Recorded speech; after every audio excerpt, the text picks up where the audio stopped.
Assalamu alaikum, урматтуу кыргызстандыктар, мекендештер. Мен Жүзбаев Абдимитал Жалилович Кадамжай районунан, Баткен областынан, улам Алга айылынан şu 18-жылы жүрөгүм ооруп калып, şu Ашимге келгенмин. Жүрөгү ооруганда да ошо атеросклероз коронарных сосудов и аорта деп диагноз коюлган да. Мен Кудайга шүгүр жеңил эле ооруганмын. Анан кардиологторго барып консультация алсам, муну операция кылыш керек, бир гана жолу ушул. Шунтирование жасаш керек деген да. Ал шунтированиясы көрсө, бутуңдан тамырда алып, вена тамырдан алып, жүрөккө тиги берет экен.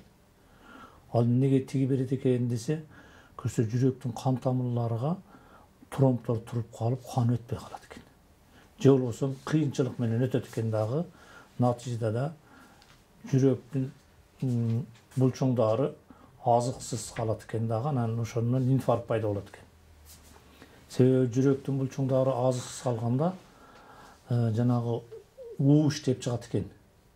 Бул уу жүрөктүн айланасындагы бүт нервтерди өтө күчтүү дүүлүктүргөндө борбордук нервный системага сигнал кетет экен. Жүрөк уу иштеп атат, токтотуш керек деп. Анан борбордук нерв системадан жүрөк токтолсун деген сигнал келет экен. Ушундай түшүнүгүм боюнча анан инфаркттын, инсульттун пайда болсо ошондон болот.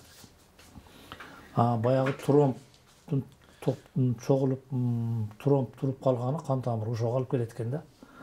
Анан ушуну кардиологдор ушинтип түшүндүрүп, муну тромбду алып болбойт. Ал жылдар өтүп, ушул чогулуп калып, кан тамырдын ичине жабышып калган. Ошон үчүн муну алып болбойт, жылдырып да болбойт. Бир гана жолу башка тамыр тигиш керек деген да. Анан экинчи жолу стент коет экен. Ал ошол тосулуп калган кан тамырды кеңейтип туруп, ошол жерге торчо, темир торчо коюп койт экен. Стент деген ошол экен. Эки жолун сунуш кылышты. Анан интернеттен карадым, башка адистерден кеңеш алдык. Биринчиден өтө кымбат. Мисалы үчүн стенттин бир үчтүгү эле $2800 дейт. 100 миңден ошондой 100 миң болгон 1,5 миңден 3 миңге чейин экен да. Мындай образын айтканда. Анан эң негизгиси убактылуу экен ал дагы. Шунтированиясы дагы убактылуу экен. Стент койгондо убактылуу экен. Интернеттеги Россиянын окумуштууларынын жазышы боюнча. Мисалы үчүн тамыр тиги берсе 5 жыл 7 жыл гана оорубай жүрөт экенсиң. Стент койдурса бир 10 жыл тегерегинде. Ушундай. Анан ушинтип айла жок Оштун кардиологтору менен консультациялоонун акыры Бишкектеги кардио борборго келе атып, анан Кудайдын буйругу менен бир периштедей болуп, бир жигит самолетто жолугуп калып, экөөбүз чогуу учуп калдык да. Жакшы жигит экен, алайлык жигит экен. Үмүт Мамаев деген кийин экөөбүз аябай ушкүнгө чейин агыйны болуп жүрөбүз.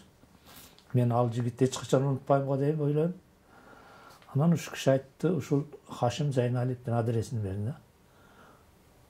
Анан асмандан издегеним жерден таалып өзү операциядан коркуп чыгамбы чыкпайм деген ой күлүк да. Ойго барып жүрүп анан келип Ашим менен тааныштым. Анан көп суроолорду бердим. Мен өзүм да ветеринарный врач, биологиянын кичине түшүнүгүм бар да. Ашимча болбосо дагы Ашим Зейналиевдин айтканына тез түшүнүп аттым да. Кандай болот бул? Неге? Деген суроолор кызыгып. Анан гарантия бересизби деген оозум барбады. Анан дарыласа болобу десем, мен деди дарылаган пациенттерим бар деди. Таныштырам кааласаңыз деди. Кааласаңыз бар, операция кылдырып алыңыз деди. Негизи муну бул тромбду эритишти жүрөк кан тамырдагы, башка кан тамырда деле туруп калат экен. Мисалы үчүн буттун кан тамырда да тромб туруп калат экен. Эриткени технологиясын жалгыз гана мен билем деди. Ишенбесеңиз башка врачтардан сурап көрүңүз деди. Анан анда 2 күн мага уруксат бериңиз, мен бир кардиологический кардиоцентрди бир барып келейин дедим. 2 күн жүрдүм. Анан баягы эле картина Оштога айткандай. Где-то 200 миң, 300 миң операция, баягы ар бир стентти $2800 кой беребиз дейт. Канча стент коебуз дешти? Биринчи канча стент коебуз дешти? Менин Ошто коронография жасап анализ кылышканда мына балтырдагы жоон кан тамырдан трубка салып туруп жүрөккө контрацепти бир дары куят экен да, ошондон анан рентгенден жүрөктүн кан тамырлары кара болуп көрүнөт экен. Ошондо көрүнөт экен кан тамырдан кайери кысылып калган, кайери бош. Ошондо 4 жеринен кысылып калыптыр деп диагноз коюш берген. Эми ошого 4 стент коюш керек дейт. Bir gün kömbödüm, ertesi keliniz dedi. Ertesi kelsem 2 stent koysa dele bolat eкен дегенден таң калдым. Анан кантип тиги экөө кандай болот десем, ал ооруп жүрө берет дейт. Анан менин оюм башка жака кете баштады. Булар максаты эле ушу стент сатышпы, же менин акчамды алышпы деген. Эми конечно жаның ооруп турганда акча деле көрүнбөйт дечи, бирок менде чоң тандоо болуп калды да. Ашымды молжолдоп калдым. Себеби анын суроо берип отуруп, өзүм канаттандар алдык жооп алдым да. Ошентип анан кийин акырын кардиологдун өтө күчтүү врачтарына чоң рахматты айтып, алардан дагы унчукпадым дагы, мөөнөт сурап, бир 10 күн мөөнөт берип тургула деп, кайрадан Ашимге келип, анан Ашимдин клиникасында жатып калдым 18-жылы 1-декабрда. Ашымда айтканы боюнча анан дарыланып 16 күндө 16-чы күнү тромбтор эрий баштады. Кадимкидей билинет да, жатканыңда мурда басып жүрсөң ооруса, эрип атканда баспасаң деле ооруп калат экен да. Анан жүрөктүн кан тамырларынан кадимкидей булт деп жылып аткан деле кээде мындай жакшылап көңүл бурсаң билинип калат экен. Кыймылдабай жатыңыз деди. Жүрөккө нагрузка бербеңиз деди. Ошентип 4 күн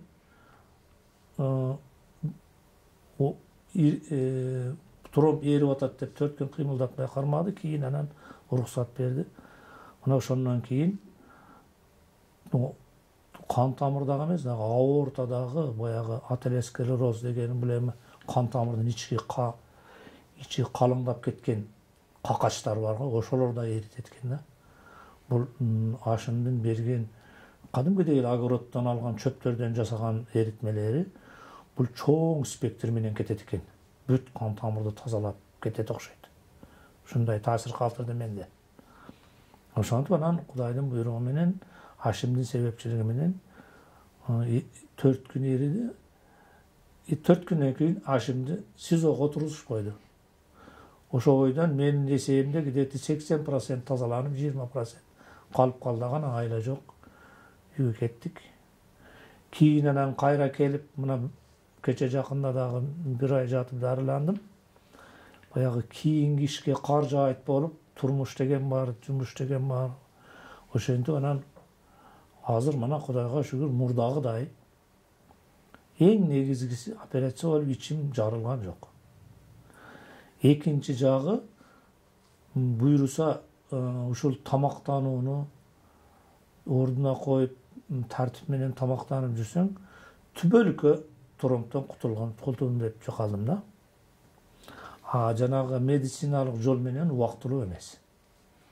Себептерин эмнеден көрөм деди? Ошондо ички органдарыңызды толук баарын дарылап чыктыбы же кандай кылды? Мен жакшы суроо бердиңиз. Баштап келгенде Хашим Зайналиев менен таанышканда кандай болуп тромб туруп калат дедим да. Десем, сиз эритроцит дегенди билесизби деди. Бирок мен өзүмдүн кесибим боюнча айткан жокмун, унчукпай эле турдум. Ооба билем дедим. Канча күн жашайт деди, билбей калдым.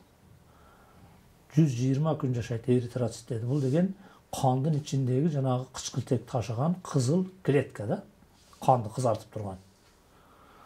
Лейкоцитчи деди. Лейкоцитти билбейт экенмин десем, 90 күн жашайт деди, 90 саат жашайт деди. Ушу кылса айтайын дегеним, бул клеткалар дагы туулат, өлөт деди. Өлгөн клеткаларды боор менен бөйрөк көк талга жеткирип турат деди, селезенкага. Көк тал, бизде көк тал деп коет, селезенка. Ошол эритроцит менен лейкоциттердин мүрзөсү деди. Сиздин бооруңуз оорубаса, ооруп калса, же бөйрөгүңүздө мындай нарушение болсо, кандагы өлгөн клеткаларды тазалабай коет деди. Анан бул кан менен айланып агып жүрө берет дейт. Жанагы балыкта өлгөн балыктар курсагы менен өйдө болуп сууда агып жүрө бергендей, клеткалар дагы ошентип башаламан агып жүрө берет экен канда. Анан кийин бул кантип жабышып калат дедим. Бир жерге именно ушу жүрөктөн кан тамырга жабышабы же башка десем, кан тамырдын ичинде, кан тамыры өзү 3 катмардан турат да. Эң ички катмары эпителий деп коет. Жылма катмар. Бул кандын каршылык, агым каршылыгын жылматай турган жылма катмар да. Ушул катмарга организмге өтө күчтүү нагрузка бергенде өзүнө чиренип кээде оор жүк көтөрүп беребиз го, мисалы. Же болбосо ашыкча чуркайбыз деген, ашыкча жумуш кылабыз же оор. Ошондо баягы кан тамырдын ички эпителийни жарылып калат экен. Тырс-тырс эле жарылып калат экен. Анан бул баягы өлүп башаламан, баш асманга кылдыйга болуп агып келаткан клеткалар ошол жаракаларга кирип кармалып калат экен. Бирөө кармалгандан кийин артынан келаткан өлгөн клетка дагы келет экен, ушинтип отуруп, жылдар өтүрүп, баягы жерге жаракага чогула берет экен дагы. Ошентип баягы кан тамырдын ичкинги көңдөйү тарая баштайт экен дагы. Кээ бир жерлери толук бүтүп калат экен. Себеби кан тамырлардын эң ичкеси жүрөктөгү коронарный кан тамыр экен да. Башка кан тамырларга караганда жүрөктүн кан тамыры тез толот экен. Башка жактагы жарылган, эпителий жарылган кан тамырларга толуп бүткөнчө, бул толуп бүтүп, ден соолукту кыйнай баштайт экен да. Ошол көп жылдан бери баягы катып калгандыктан мунун Ашимдин технологиясынан башка технология жерге барып принцип менен журуп алса болбойт экен. Буну ошентип эритип, кайра өлүк клеткага айландырып, вена аркылуу кадимкидей барып, анан кийин көк талга жеткириш керек экен да. Мун үчүн боорду дарылаш керек экен. Эгер ооруп аткан болсо, бөйрөктү дарылаш керек экен. Ушинтип отуруп, баягы токтоп калган системаны, ички организмдагы системаны ишке келтирип туруп,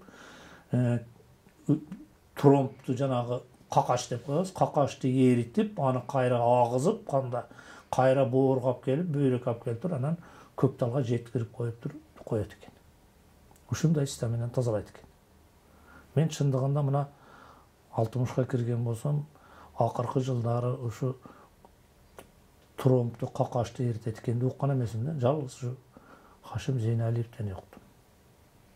Азыр өзүңүз кандай сезип калдыңыз ана? Азыр Кудайга шүгүр. Жүрөк мурда мисалы үчүн ошо жаңы кичине ооруй баштаганда көп баш керек экен, көбүнчө жатыш керек экен. Кыскасы жүрөгүңдүн айланасындагы бүт немелериң ооруйт да. Далыңа чейин ооруп кетет. Керек болсо кээде нагрузка бербесең тамагыңдан кармап калат. Кадимкидей буулгандай болупчу. Азыр андай симптомдор Кудайга шүгүр жок. Эң негизгиси сразу давлениең көтөрүп берет. Ал көрсө бөйрөк давление сура берет экен дагы. Ал эми өзүнчө тема. Кыскасы давление көтөрүлүп берет да. Бул давлениени өзүңүз жакшы билесиз. Ушул тромбтун биринчи эле зыяны давлениени көтөрүп берет экен дагы, баш мээге нагрузка келет экен. Азыр Кудайга шүгүр давление жок. Кадимкидей тамак жеш дагы мурдагыдай эле. Анан кийин бул өзү жүрөктүн кан тамырындагы тромбтор жоголсо, ал оору жоголот экен. Бул тромб ооруга кошулбайт экен өзүчү. Жүрөктөгү кан тамыр, любой эле кан тамырдагы туруп калган тромб ооруга кошулбайт экен. Бул оору чыкырат экен да, оору пайда кылат экен. Ошон үчүн тромб эригенден кийин эч кандай оору жоголот экен да. Жүрөктүн оорусу эмес экен да мындай. Мындай жашарууну сездиңизби? Жашары, организмдин тазалануу. Бул өзү bunun trombtun шылтоосу менен организм чындыгында бир катар ремонт болду десем болот да. Мисалы үчүн таза суу ичишкенди үйрөндүм. Бизде эми айылдагы билесиз да, жаштуу кыздар эле жата калып эле арактан суу ичип жүргөнбүз да. Таза суудун баягындай тузу аз сууларды тандаганды үйрөндүк. Эң негизгиси тамакты тандап ичишибиз керек экен. Бүт тамагыбыз оорута турбайбы? Жанагы ушул тромбко алып келе турган нерселер бардыгы жеген тамактан экен да. Азыр эми Кудайга шүгүр. Мурдакыдай. Жакшы болуп калдык. 3 жыл болуптур, 3 жыл болду. Андан кийин мына канча тааныштарымдын ушундай ооругандарын алып келип дарылаттым. Азыр мына байкем менен жеңем дарыланып атат. Бир тууган. Үйүнө чакырып алып дарыланып атышат дейм. Азыр эми клиникасы жабык болгон үчүн шартыга жараша квартирада жашаш, үйү барлар үйгө анан алып барып ошол жерден дарылатышып атат да. Ошо акыркы жаткан бейтап биз болдук окшойт клиникасында. Ошондон бери жабык.